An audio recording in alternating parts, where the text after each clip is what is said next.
I think one of the hardest parts of the UFO subject is not only whether governments have recovered craft, bodies, materials, sensor data, or biological information. The deeper question is this: if this information exists, and if it has been hidden for decades by states, intelligence agencies, military structures, private contractors, and selected scientists, then we are not just dealing with secrecy, we are dealing with control over reality itself. At that point, the question is no longer only what are UAPs. The question becomes, how far does the state have the right to control or alter our perception of reality? A government can hide military operations. It can protect sources and methods. It can keep weapons systems secret. That is understandable. But if the state possesses information that changes our understanding of humanity, history, technology, consciousness, religion, science, and our place in the universe, does it have the moral right to keep that from civilization? Because that would not simply be national security. That would be epistemic control. It would mean a small class of officials, scientists, intelligence officers, and contractors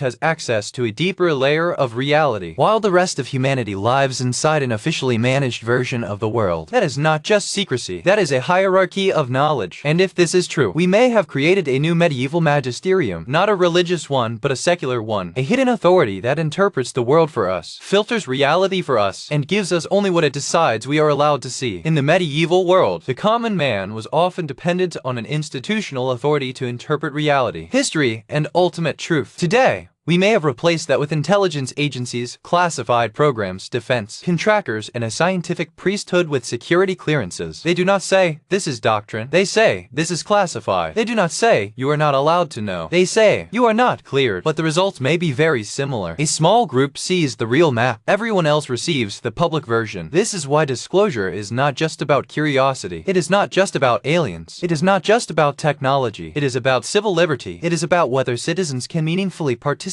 in society while being denied access to fundamental truths about the world they live in. If the phenomenon is real, and if governments have known for decades, then the greatest scandal may not be the existence of non-human intelligence. The greatest scandal may be that human institutions appointed themselves as guardians of reality and decided that the rest of us were not allowed to know what world we actually live in.